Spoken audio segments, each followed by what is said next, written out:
Hey guys, welcome to part 4 of Intro to Substance for Environment Art.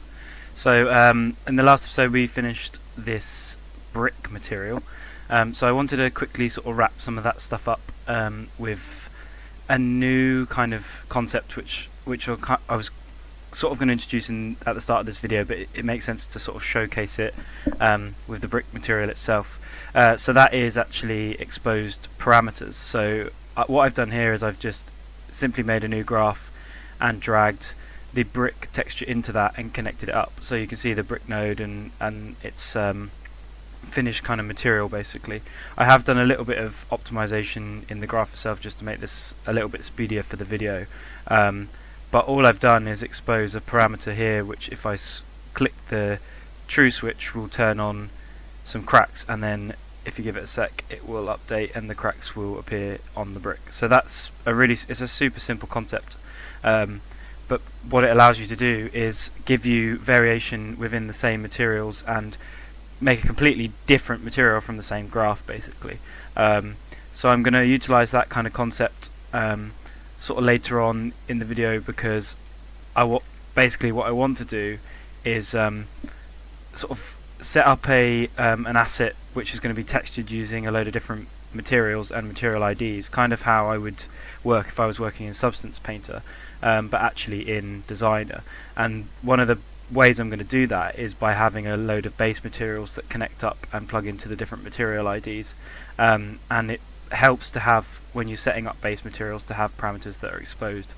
So I'm going to sort of briefly show you how this works and how to do that. So if we just pop in to the material that we made last time, so I've optimized a few things, like we said before, where you're selecting like values that don't need to be that high, because they're taking like hardly any time to calculate.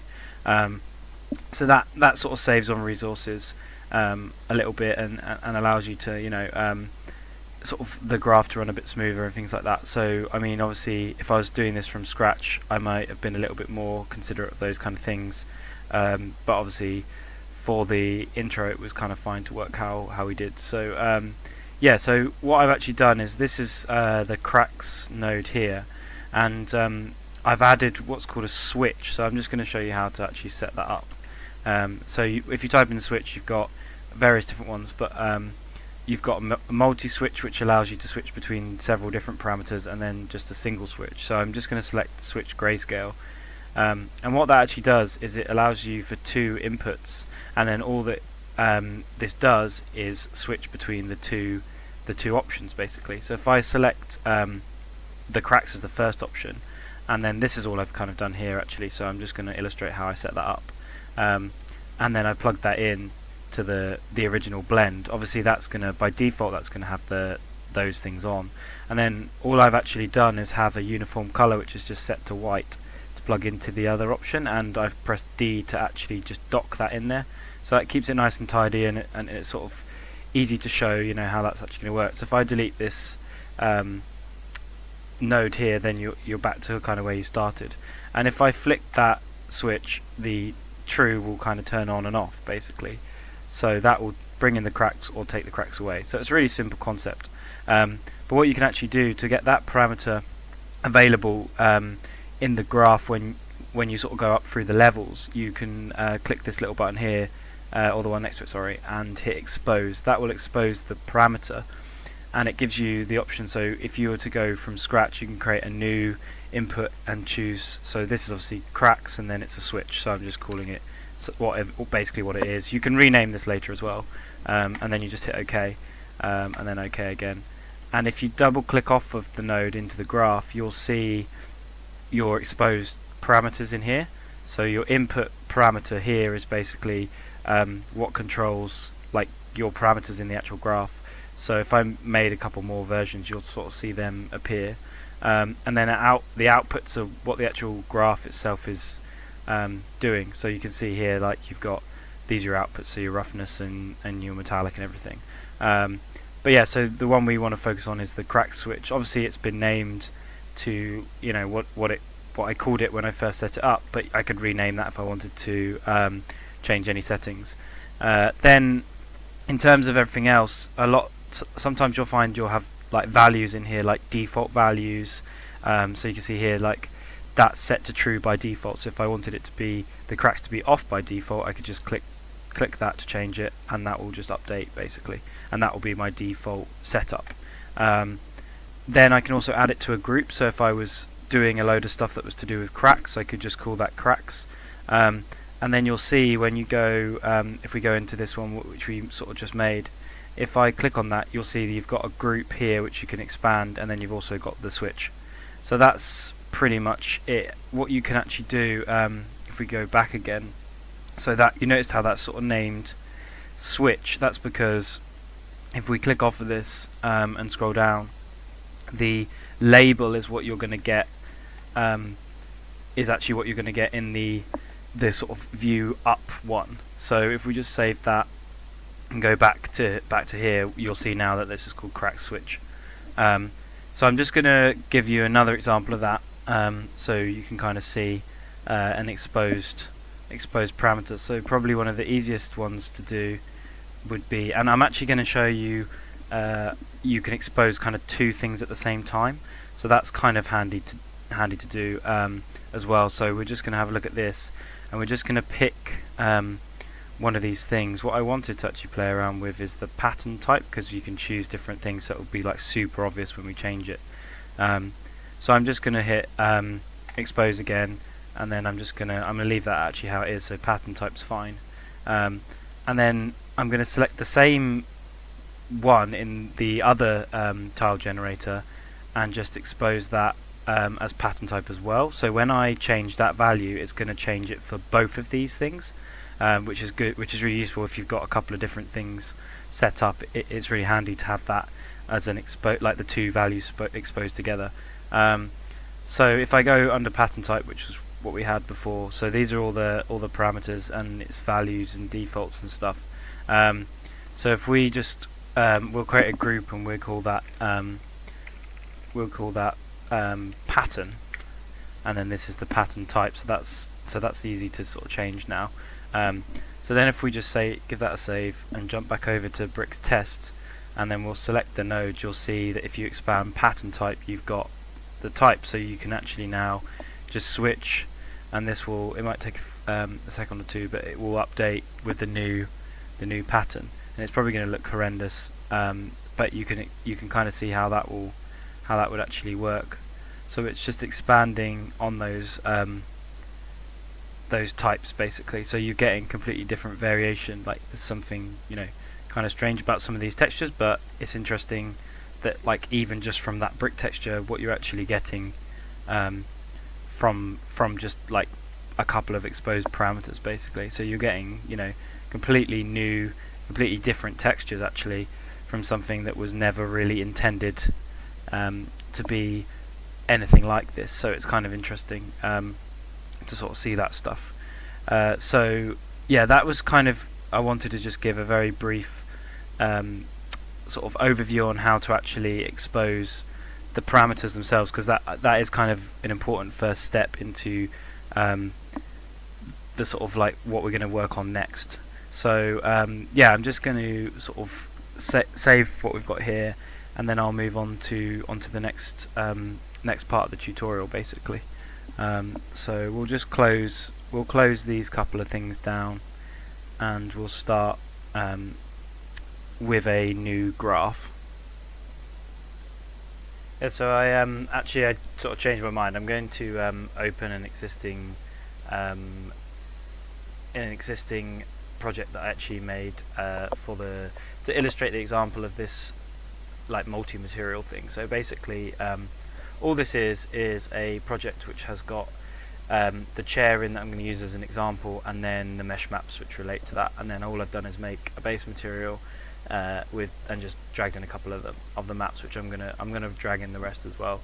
But just for now, so I can illustrate a couple of things, I've set it up like this. So I'm just going to drag, so this is the FBX, I'm just going to drag that into the viewport, and I've got the model, and that's assigned, so when you right click and do view outputs, that's assigned to the middle channel basically, and they're not named particularly well because I didn't bother to do that, but yeah, so it's just a middle channel, so and then there's obviously like a separate texture channel for for the back section and a separate one for like the materials basically.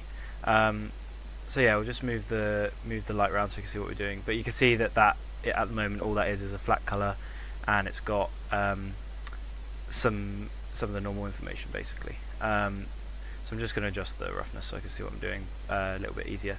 So what I've actually done is, this is made in Max, so I've actually baked this color map, which if I assign to the model you can see like what's actually going on. So this just denotes where the different materials are. So what I wanted to showcase basically was a way of texturing assets in Designer and how I would actually go about doing that, both in kind of like my own sort of, yeah, basically in my own kind of way of doing it in personal work, but also at like work basically.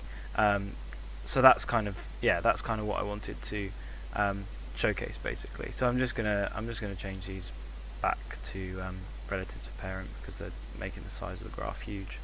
So there we go, that's better. Everything's 512 now. So want it to be quite quick to work. So basically the first kind of thing you do when you're texturing an asset like this is you want to try and get materials assigned to the different parts of the model.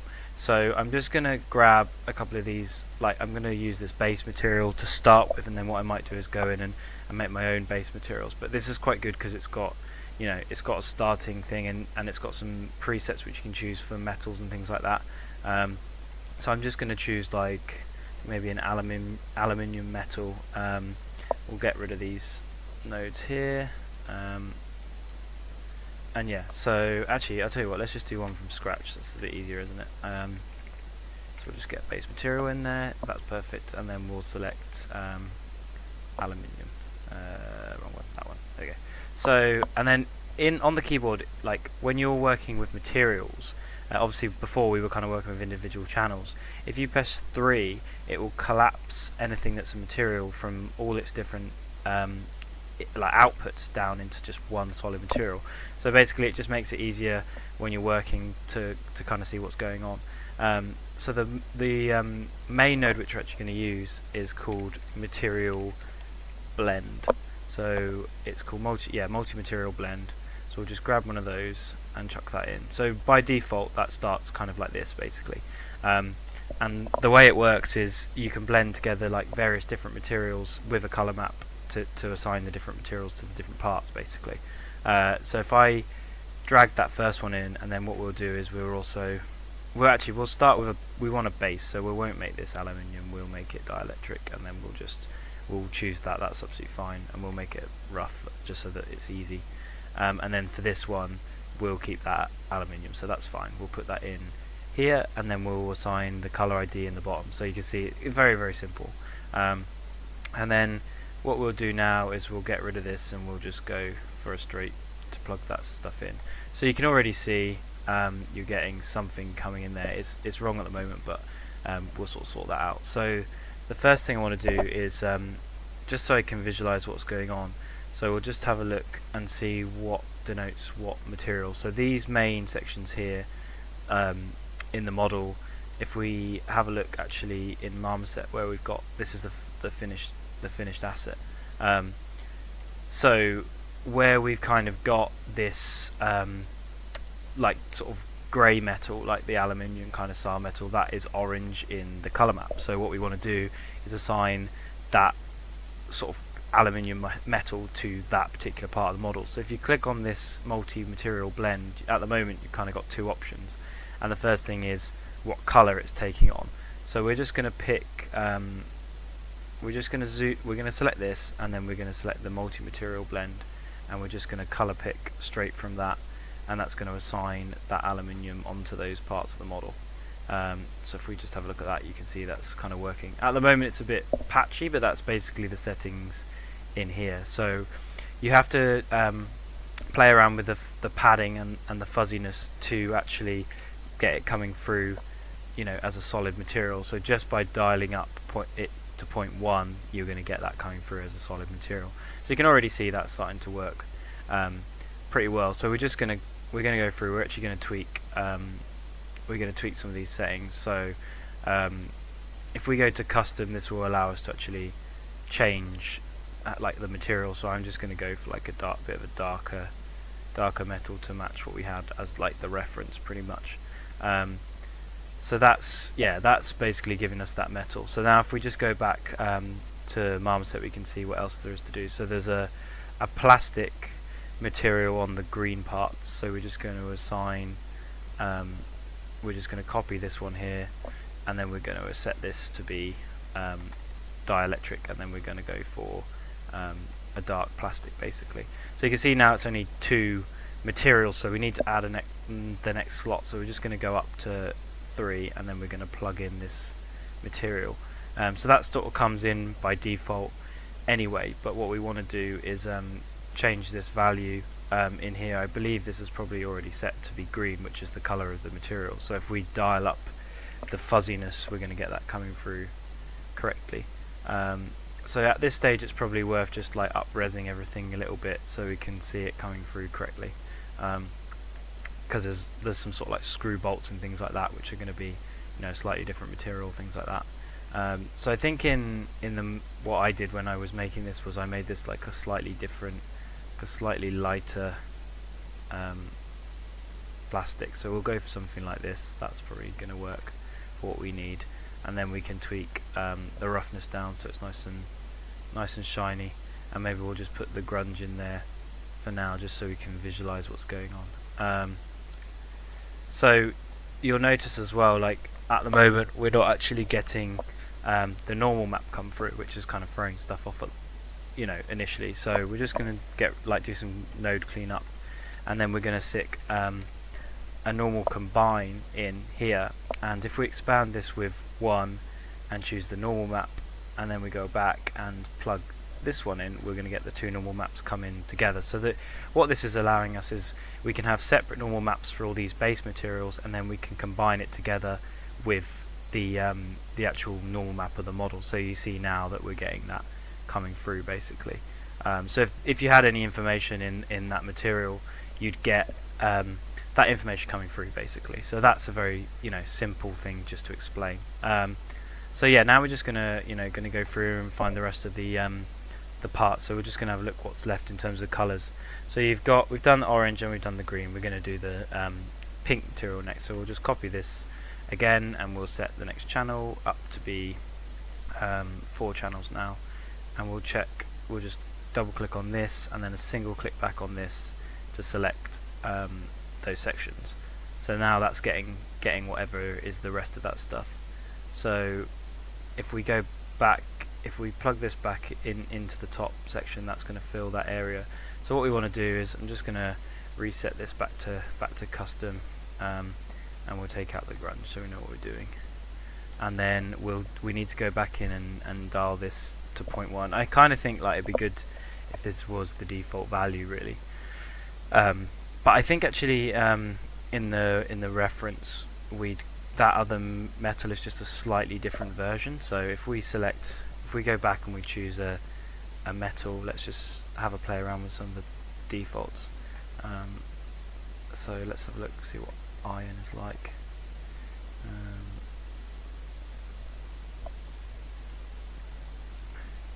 It's just worth having a play around with the presets, see if you can get anything that you like. I kind of like sort of going to the preset, then going back to custom and just making, like, recreating something and being able to tweak the values. This is just so we can see what's going on. So the idea behind this was, when I was making this, was I wanted 2 types of metal, one that was slightly different to the other type. So I had the main areas were like kind of a rusted, sort of dirty, kind of iron feeling sort of metal, like really heavy, really industrial, and then these ones were like a slightly shinier, more polished metal.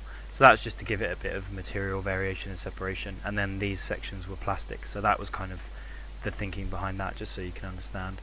And so what we'll do, actually, just to sort of, because I know I've been kind of going through this like quite swiftly, but we'll just have a very quick sort of recap at this stage about kind of what's happening. So obviously we've got the material blend here, and then each material, like separate material here, which is actually an asset graph. So you could swap this out for, like the brick example. Obviously you wouldn't want to use brick for this, but if you like a base material, pretty much.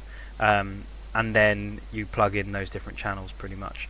And so I am going to show you, I'm going to make a base material from scratch afterwards, just so you can understand that process as well. But just for now, so we can get everything sort of hooked up, we're just, you know, setting it up with this one that already kind of comes with Substance. So yeah, that's kind of blending those things together with the color map, and then in the settings here you're setting the colors basically that denote where the material goes, and then your final outputs are blending those things together in those different places basically. So you're getting your different roughnesses, you know, your metallics, your base color, everything blend together, and then as a final step we're blending the original normal map back in. So yeah, right, let's just finish off the last of the color. So I think the red and the blue are the only bits that are left, so let's just double check that. Yeah, so that's right. Okay, so we're just going to add 2 more channels, and then we're going to set the first one to be red, and then the second one. So when I did this, actually I was kind of working, I had some, I think one of the guys at Nicholas at Algorithmic, he was giving me a little bit of a hand with this asset, and at the time, like, I sort of had wanted, so I'm just going to set the color there, sorry, so I can see which parts it's affecting. That's quite a nice little trick actually. If you're not really sure what's going on, you can just quickly set them to some sort of very vivid colors, and then you can see what it's affecting. So there you go, that's that. So yeah, at the time I was kind of thinking about, obviously I was doing this asset and I was asking him a couple of questions. One of the things that that was kind of, I was getting a little bit stuck on, was the fact that I had my color map, and because the values I'd sort of selected when I baked out, they were sort of the values that I sort of had intended the model to be when it had finished. So I think instead of it being these vivid colors here, like the orange was like a grey to denote the metal, and then the red was like the sort of like leathery plastic, so that, you know, that was a brown or whatever. And because the hues like of those colors was very sort of close together, I wasn't, this sort of fuzziness value here, they were kind of starting to overlap and bleed a little bit. So I got this advice basically from Nicholas at Algorithmic to set the values to be sort of as extreme as possible. So you can see here that these are all actually, if you go through them, they're all like slight hue variations of each other. So you've got an orange with 255 sort of red, and then 127 green, and then you've got green which is 255, then you've got the purple which is 255 as well, 127, same thing basically. So every one is just a slight different variation on the RGB values. So it just means that separation is very clear. So that's just a piece of advice. If you're going to be texturing an asset like this, it's good to keep those values like really, you know, defined, really separate, and things like that. So that will help you to kind of, you know, texture your asset really easily and not run into any issues like I sort of did. So yeah, I sort of, these are the values I actually always go now with when I'm baking my color maps, just because it allows me to excuse me, sorry. Yeah, it allows me to actually set those values and set the materials really quickly basically. So I've got, you know, a bit of variation in between the different materials. So yeah, and I'm just going to set this to be a darker kind of plastic, because I think these areas, actually I believe these areas were supposed to be, just have a quick look, yeah, they're brown in the they're like a brown sort of shinier plastic for the colours of the seats, and not metallic. Yeah, so there we go, they're like the armrests and kind of different areas basically.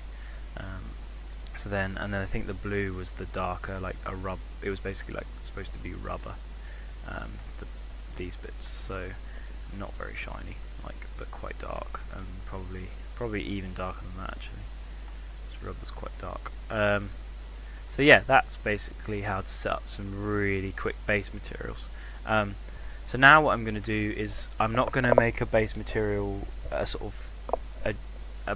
base material yet. What I'm actually going to do is show you how I would go about texturing the rest of the graph So we've set up these. So what we would do if this was the final asset and we were texturing it in Designer, we'd have all these base materials, and then each base material would have its own graph. So we'd probably go in actually and make an individual roughness and a normal map and everything for each one, which I'm going to do for one of the materials just to illustrate after I've done this. But then basically what I would do after this is use a series of the actual generators, like the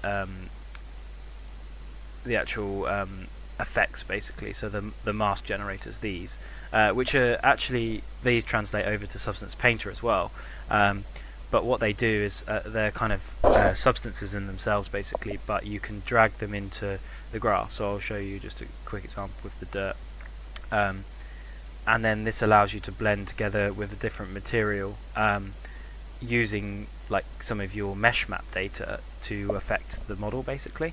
So I'm gonna illustrate that, because like the dirt is something I would sort of do over everything really, just to ground things, because it's very rare that in like everyday life that you get an object which is not got at least a little bit of dirt in the actual cavities of the model itself.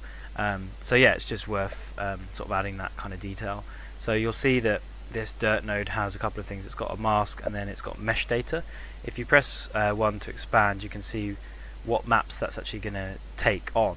So you'll see actually the ones that I kind of imported in, those are the ones that relate to that. So what I'm going to quickly do is I'm going to drag these textures in and just let that sort of drop into the actual graph itself. I'm just going to give that a quick save as well, and then I'm going to just bring this back. So what I'm going to do now is I'm going to sort of align these maps up and just do a little bit of graph clean up a little bit so that we've got everything looking good basically. So this, and we'll provide like this sort of graph as well, so it's you guys can like have a look at it and work out how everything's working things. So yeah, I'll keep it nice and clean so it's easy for you to sort of understand. But these sections are your mesh maps, so I'm just going to add a frame in there and call that mesh map, so it's easy to see what's going on. And we'll just expand that around so it's nice and clean, and we'll just change the color as well, because I'm feeling like that'd be cooler if it was a different color so we know what's going on. And then we'll select this area here, and we'll make a frame here, and we'll call that material blend. So that's like nice and simple there, and then we'll leave that stuff there. So then the next section is basically we're just going to expand these things, and we're going to start. I think as well actually, if you plug these things in here, they will actually just go straight in. So if you expand that, you'll go straight into the curvature. But I just wanted to link those things up, so it was like you could see what was actually plugging in rather than just plugging them in and you sort of not knowing. So you'll get all these maps plugged into that. So if I click that now, you'll see that that's sort of generated a black and white mask, and I've got these parameters here which I can actually play around with to get different like sort of versions of the mask basically, and that's being driven actually off of the maps themselves. So that's just worth, it's kind of one of those things that's worth playing around with to get like the effect that you're after. So what I'm going to do now is I'm actually going to blend. So I'm going to do a material blend, but this time I'm going to just use not a multi one. I'm just going to use a single one.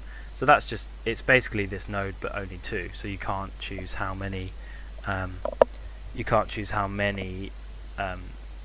values how many ones you've got. Basically, you're just choosing what textures it's accepting pretty much. So if we expand that, you can see here that you've got diffuse, base, color, normal, etc. So we're just going to turn off like some of the channels because you're not going to need them. So we're not going to need diffuse, we're not going to need specular, we're not going to need gloss, and then we're not going to need height either. So if I just take this material here and we go we just plug this one in basically into the top, and then we plug this one in here, and then we're going to do the same. We're just going to move this along basically, so that's kind of accepting the two of those now, just in case there is any information that's coming in here from the normal map. I don't think, because they're base materials, there won't be, but just so that we know. And then we're going to plug all this in, and then we're going to switch the normal map. There we go. So that's working. So at the moment there's no mask, so it's just overriding that with whatever this material is here. So we're just going to set that to be, we're going to get some grunge, and then we're going to set that to be a dirt. So we're just going to choose something, dirty basically, something like that, and then we're going to change the roughness values. That's nice and rough. So yeah, we got, we'll probably desaturate that a little bit. So yeah, there you go. That's perfect just for dirt. Maybe we'll bring that just to give you a bit of value variation. There you go. So that's perfect as just an example, dirt. And then we're going to take this mask that we're generating and not plug it into that. We're going to plug it into the mask at the bottom. And you'll see now what we're actually getting is that dirt is now starting to come through on the areas like of the curvatures and things like that. So that's great. And what's nice, you can see it's come like through at the bottom where the two edges are meeting and things like that. So that's looking really good, and adding like some nice variation to the material, and it's changing like the roughness as well, which is good. So you can see how that's affecting it in the node itself. So that's good. And I'm just going to do a little bit of cleanup because because I want to keep this relatively clean for you guys, so that you can open this up and sort of see what's going on. So this is an easy sort of model to text, or an easy graph to set up, because you're basically just working in a line from left to right. So it's a little bit easier than some of the other ones that we've kind of been working on. So yeah, I'm just going to keep this nice and clean. So yeah, I mean, I wasn't keeping the sort of brick and things that clean, because it was a little bit more challenging to do that, because I was trying to be, going with sort of more of a creative style and seeing how the brick was working, things like that. So then the next thing I was going to do is I'm going to define a base material, I think. But what I wanted to also show is you can kind of bring these things. So this is an effect that's going to be just affecting like over everything basically. So what I wanted to do was just do one that's just going to be over a certain type. So this main base material, I'm going to go back. Let me just give this a quick save, so if it crashes we've got backup. This main material that's like the main metal basically, what I kind of want to do is give that like a little bit of an edge wear. So if I go back into the library, you'll see that there's edge damages, and there's paint wear, and there's metal edge wear. This metal edge wear is the one that I like to use, because it's got some nice options, and it has this nice grunge as well, which is really good. So again, this needs to be plugged up with the same input maps basically. So we're just going to select curvature, AO, world space, and position. The world space and position probably don't do a lot in these ones, but it's mainly the curvature and the ambient occlusion that are going to give you those effects at the moment. So I'm just going to see if I can pull this one along a bit, so we've got a little bit more room basically. It's hard to always get these graphs to like look nice and clean. Sometimes there is a bit of a pain. So something like this is probably going to be okay. I don't mind that being a little bit messy. So then we're gonna take this singular multi-blend, and we're just gonna select those and delete those. Then we're gonna select this material onto here, and we're gonna plug this one in here. And then we're gonna select another material, but this one, oh actually this is the wrong thing, so we want to plug it in, sorry, to there. That's basically what we want. So we're just going to delete that out, and then we're going to delete that out. So there we go, that's perfect. And then we're going to get that material there. So basically we've got a metal here, which is so metallic, which is quite dark, and then we've just got the same same metal basically. Well, actually that's a plastic, so we're just going to go for custom, and then we're going to go for a bit of a brighter metal there. If we go back to 3D view, you can see what's going on. So yeah, basically we've got those two things blending together at the moment. So this is your first metal, and then this is the second metal. So we're just going to check that we've actually got what's going on. Yeah, so that's definitely metallic, so that's fine. So what we want to do now is we want to select this edgeware, and then that's going to blend the two of those things together basically. So you can see now that you're getting that edgeware coming through. It's blending over the top basically. I'm not quite sure why that's not giving me metallic, which is a bit strange. Let me just figure that out. Just double check that everything's working how it should be.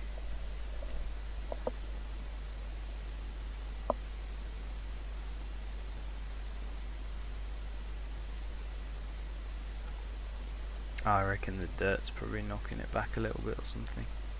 We'll just skip, let's just skip this section, see what's going on. Maybe it is metal. I think tell you what, I think it's just because it's like really really rough. Yeah, that's it, that's the reason. There we go, that's what I was after. I just wanted it to be the metal edgeware, but it wasn't yeah, it wasn't showing through. So now, yeah, we've got that now basically, so that's absolutely fine. So we can bring this back in, and then we'll plug the normal back in again as well. Yeah, so perfect, there you go. So this is actually just getting a little bit of the metal edgeware. You can see it quite well on this thing up here actually. So that mask is giving us, you know, the metal edgeware.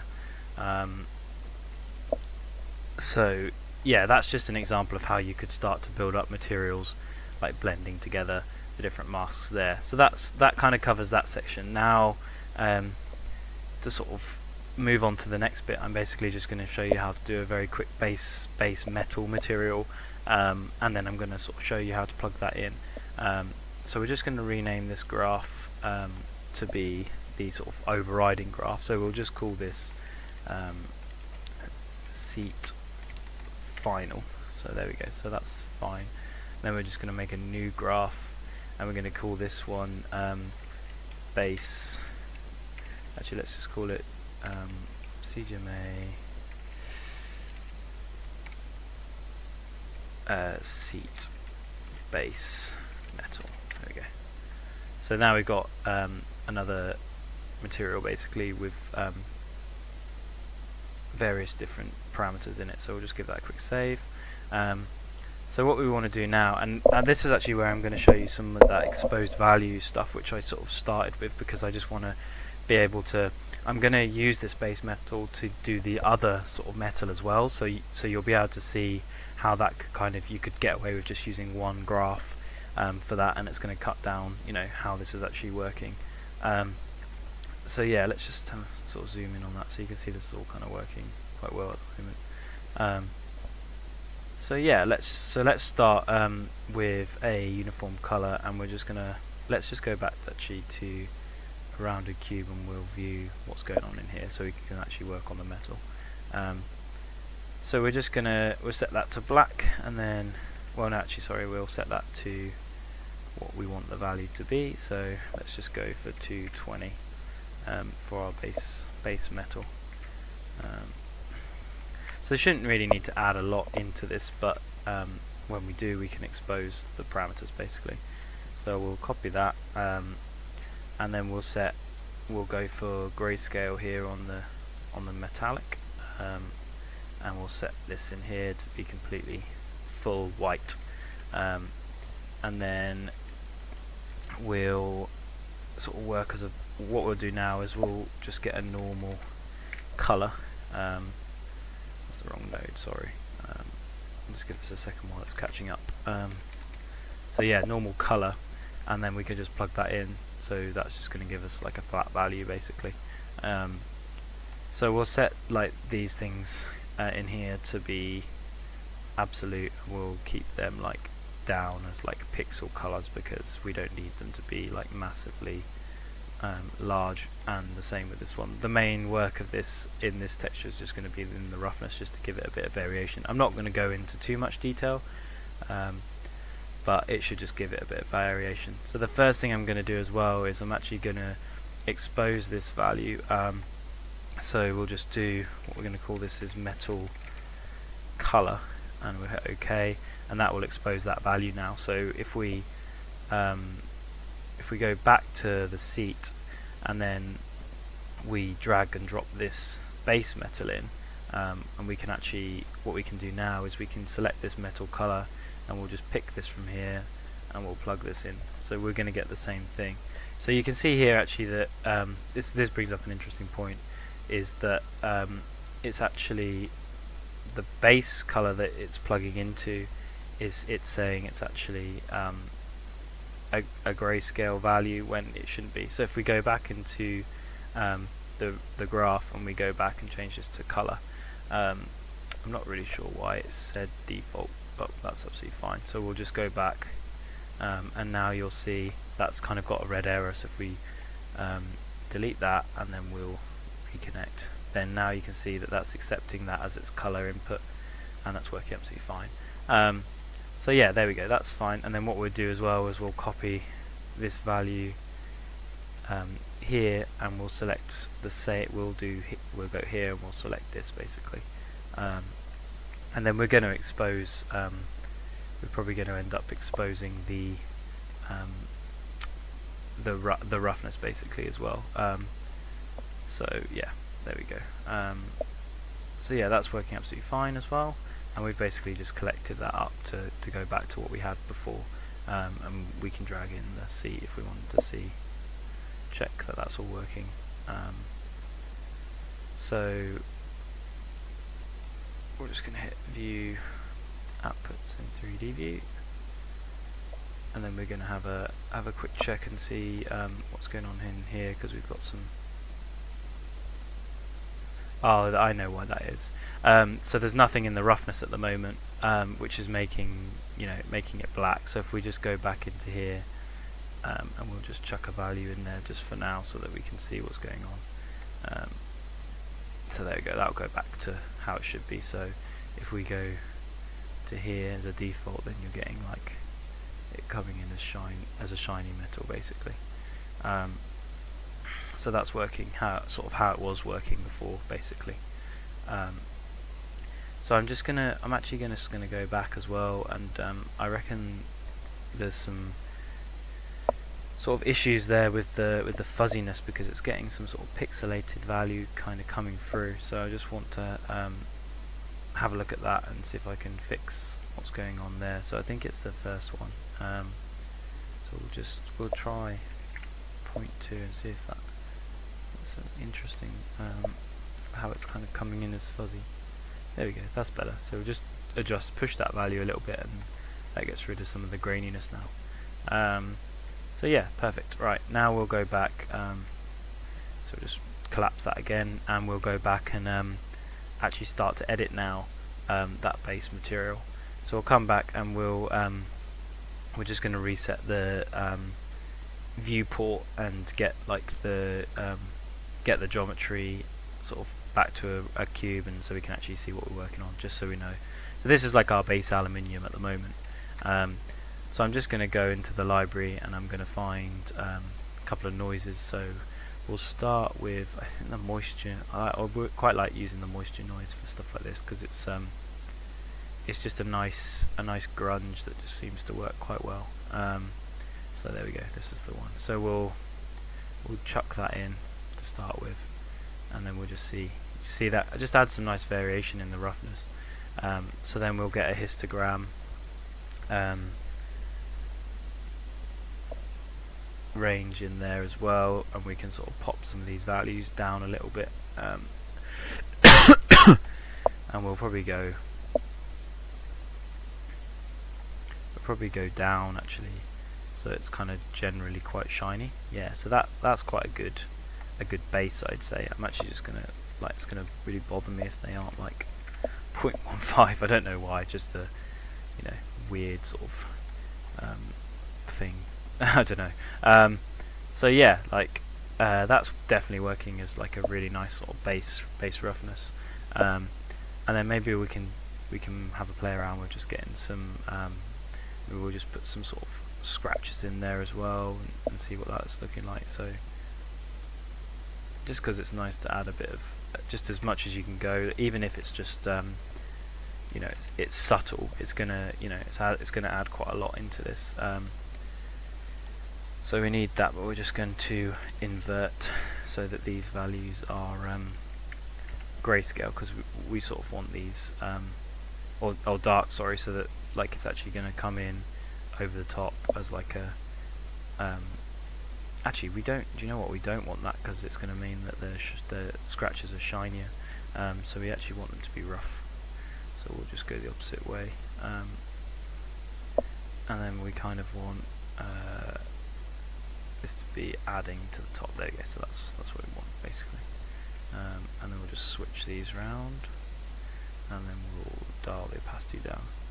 So that's just giving us like that little bit of variation, nothing like too crazy, but it's it's enough just to give like a little bit of variation. I might also go for just pull this back here, and I might just go and add some kind of sort of a kind of like just a bit of a noise, like one of these kind of ones in here, some sort of, maybe actually I'll go for I really like using the Dirt 01. That's like, is it Dirt 01? I don't think it's actually one of these dirts. It must be Dirt 01. Let's just dial this value up. We'll go up a little bit. Yeah, it is this dirt. I thought it was. So I'm gonna transform 2D this. So I think in the last one I actually showed to get this to tile not as much. You can actually pay attention to these kind of little buttons here. These are really good for just doing very quick, like doubling the size really quickly, basically. So yeah, then we're gonna copy this blend, and we're just gonna overlay something very, like it to be very simple, basically. So if we just go, so we'll just plug that in the foreground, and we'll sort of swap those two, and we'll just dial the opacity down. So it's just giving us a little bit more variation there that we kind of just didn't have before, just to build it up, basically. So we'll just tile that again, a little bit smaller. Yeah, so that's kind of working. It's giving it a little bit of dirt. What I'm actually going to do is I'm gonna stick a levels in there as well, just to give it some sort of, I can just crunch the values a little bit just to make it pop. There's just like a little bit of build up on there, like it's just got a little bit of variation in there. So that, yeah, I'm kind of happy with that as a metal value. So what we're going to do now actually is we're just gonna stick a hue saturation. Actually, not a hue saturation. Sorry, we're just gonna what we're gonna put in there just to sort of bring those values, basically, because I want to give the option really to just be able to make this a rougher metal, or to make it like smoother. So I'm just seeing how that's working.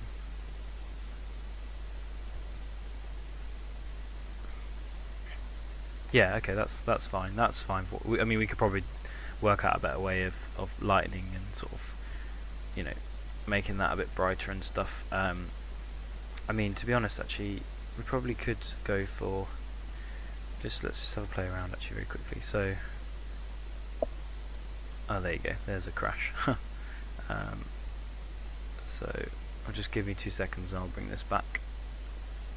Okay, so we're back now with the with the video. So yeah, sorry about that crash. These things happen in Substance, which is why it's good to make sure that you sort of save your files and quite regularly, so that you're actually, you know, sort of covered for that sort of stuff.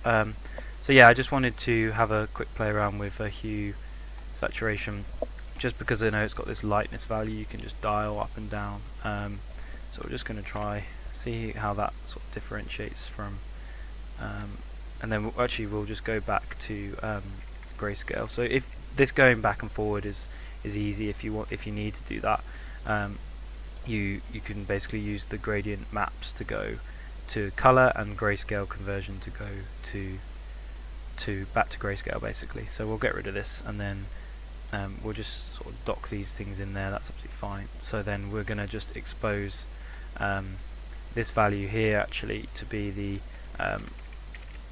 roughness value. So we'll just collect that. That's absolutely fine, and then we'll just hit save. So now if you click on the graph, you'll get these two things down here. So we're going to call we're just going to sort of put that in the label there, and then we're going to make sure that this has got its group, and then we're going to go in here and we're going to call this metal color, and then we're going to call this base color, just so that it's like nice and easy to identify what's actually what basically when it comes up to the next section. So now if we go up to here, you should find, if you select this, you've got two tabs you can expand, one which says metal color, one which says roughness, and then you've got your values in there. So for this, I think if we go back to looking at the resource, we can actually sort of dial these values now, so we can have a play around with this. That's absolutely fine. But if we bring this down, this should get shinier. Yeah, so that's perfect. So that's actually working kind of how I expected it to. So you can have a play around with that value, make the edges kind of nice and shiny, just until you got something that you're happy with, something like that maybe. And then for this one, we can kind of tweak, make this a bit rougher, or and we can play with the value there. We'll just see how that kind of works out. It's quite nice if the graphs are nice and fast. Like, it's very easy to tweak. That's the added advantage. So you're just getting that, you know, you're allowing yourself basically to keep it nice and cheap, and it's going to give you those nice values basically. And the parameters are going to be really easy to actually expose, so that's always good. So yeah, you can see there's the roughness on either one, and metallic and stuff, and they're just the 1 pixel values, keeping that nice and optimized. So yeah, that's pretty much kind of what I wanted to show. So it was more to kind of give you a template for sort of how to actually get this stuff assigned to the different assets. And what's kind of nice as well is if I wanted to, because I've kind of got to this stage now, if I wanted to kind of go in and texture the rest of the model, I've already got everything sort of set up, so I can literally copy everything and then plug in the values.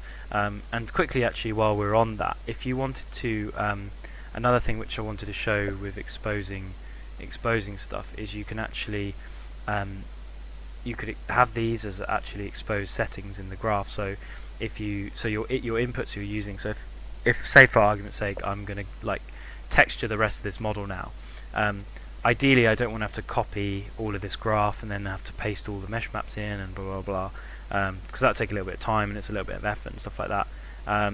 So what I'd quite like to be able to do is just have one graph, and then I can plug in my nodes and it generates all my outputs. That's basically what I want as an end result. So the way you can do that is if you press space, you'll see that you've got these input color and input grayscale, and then output. So which we've not really touched on. The rest of the nodes we've hit most of those really. So like the input color and input grayscale, that's basically how you define these things here. So if we just select input color, and we'll say this one, we'll just name this to be normal basically, and we'll just copy that into the label as well. So we've got, that's the normal input now. So if we swap this, if we sort of take this value as our new input, this new normal map basically, that's going to sort of override this thing, so we can actually get rid of this now, and we can call this our normal map. And if you want to preview this graph, you can literally drag and drop that normal map, so that will be using that as its value. But you see how it's now got this little grey kind of inputs kind of triangle. That's how you know it's an input texture. So if we now we'll just make a new substance very quickly so I can illustrate this point. And then if we actually drag this seat final in here, you'll notice now that this graph actually has a normal input. So if I select that, if I get that normal map and select that in here, that's actually going to give us our material. And if the normal map was the only thing that was going to change, then that's absolutely fine, and you could just plug in a new normal map and generate new textures. But obviously you'd want to go through now and do that for the rest of the ones. And if it's a grayscale, that's basically where you use grayscale. And then output is actually these nodes here. So if you wanted to add a height map output, for example, instead of copying one of these and changing the values, you could actually do it from scratch under here as well. So that kind of explains that side of things. So that's definitely worth knowing. And then another thing is, because we've kind of got a couple of nested graphs, so in here we've got this, the one that I made, the whatever it's called, where is it? The seat base metal. So that's our graph that's actually being referenced in this graph here. So you can see it's got a little thing here saying it's referenced. You can actually now in this graph expose parameters here as well. So if you expose parameters here, when they go up the next level, that's actually going to show through. So in the dirt, for example, if I wanted to expose this as dirt level, you'll see, like if I give this a save, we go back to that graph that we just changed, you'll see now that you've got that dirt level. So we could actually view the output in here and then just dial down the dirt. So you're basically giving yourself there we go. So that's it's a little bit slow, but it updates absolutely fine. So you can just make those changes and know that you're going to get, you know, that parameter there. So you're choosing there kind of on the fly how much dirt you've actually got.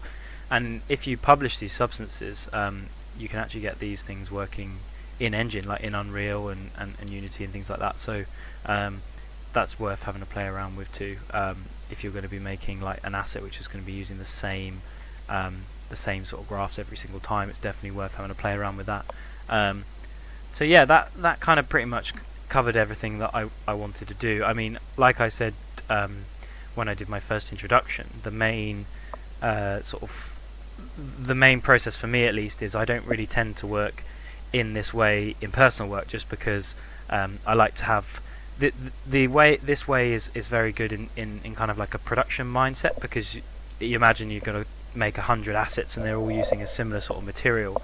A, you're going to get the consistency, and B, it's going to save you a lot of time, because you're not going to have to make that same thing every single time. You're just going to have to plug in different mesh maps and a new model, and it's going to generate all your textures for you. So it's really powerful in that sense. But like what I like to do when I'm doing personal work is I like to be able to give myself like that final level of control and polish, and actually be able to give my models like unique details, which I'm kind of going to show in the next video basically on how to kind of achieve that sort of stuff. So it's kind of taking what we've got here and taking it like that next step, like the next step further basically. And when I made this model, I actually did texture it in Painter. I started off with like a base in Designer, because it's quite quick to get this sort of stuff together, and then you can use that for other models as well, so that's kind of nice.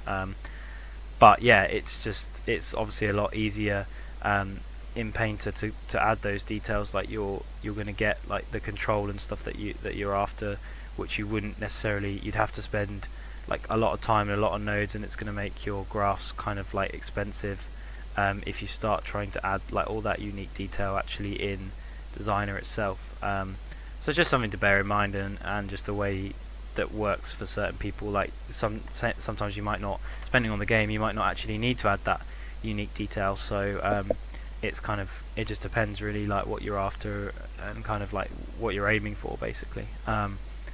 So yeah, that pretty much wraps up the majority of the work for this.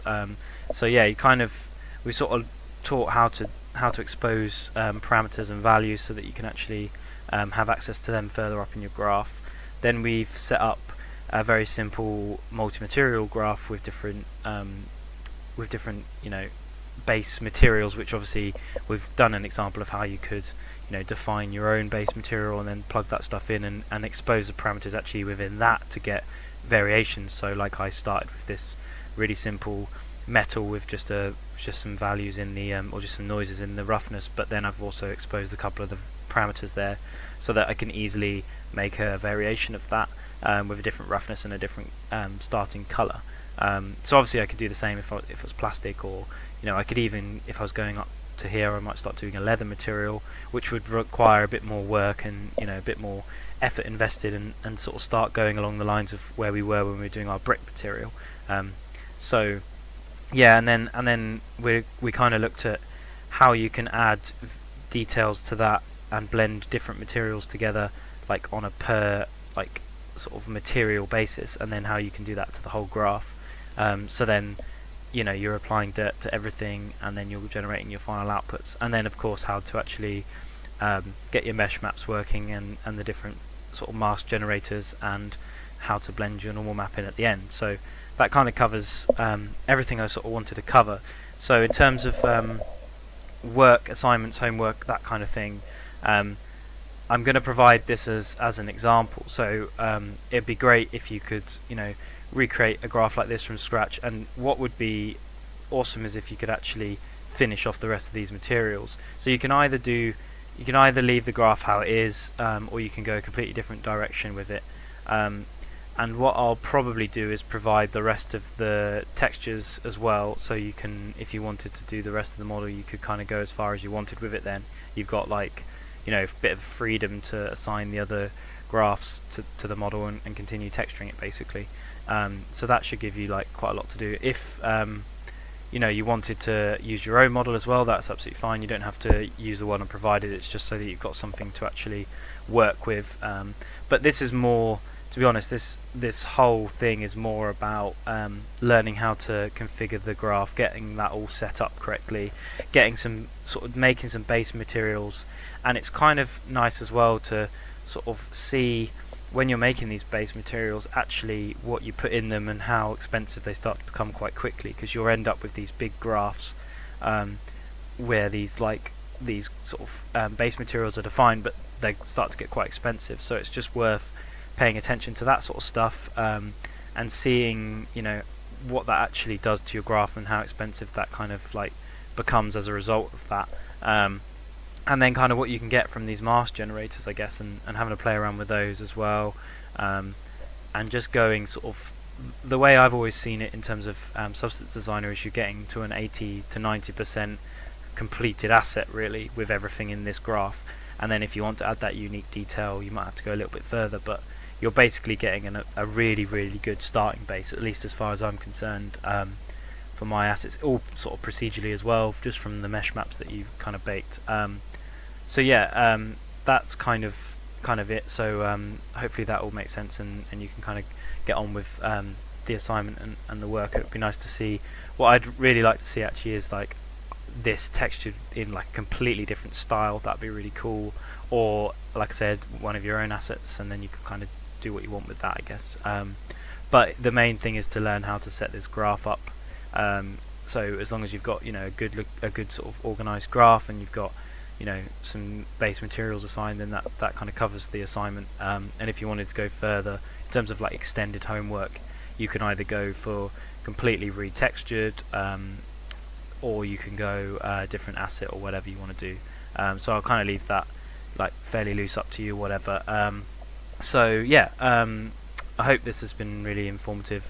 I mean, personally, this sort of particular lesson is kind of focused more on how this would actually factor in to some sort of like a bit more in actual like a game studio environment or film or whatever, because it's much more about like reuse and how to get the most out of like just one graph. And you can see how by adding these inputs in that would quite easily allow you to do multiple versions with different assets and things. So it's more about that kind of learning side of things. The kind of artistic side of it, like, and blending stuff together, we've kind of covered how to do the base materials almost like in the brick tutorial in the last couple of episodes as well.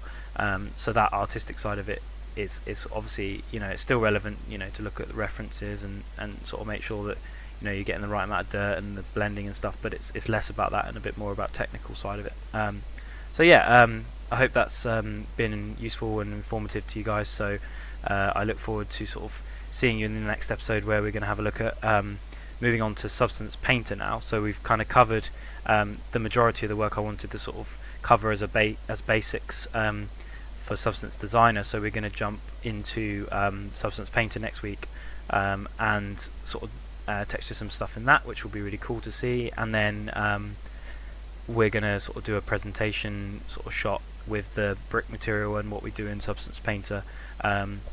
So yeah, I look forward to seeing you in the next episode and seeing what you create in the homework and the assignments and things.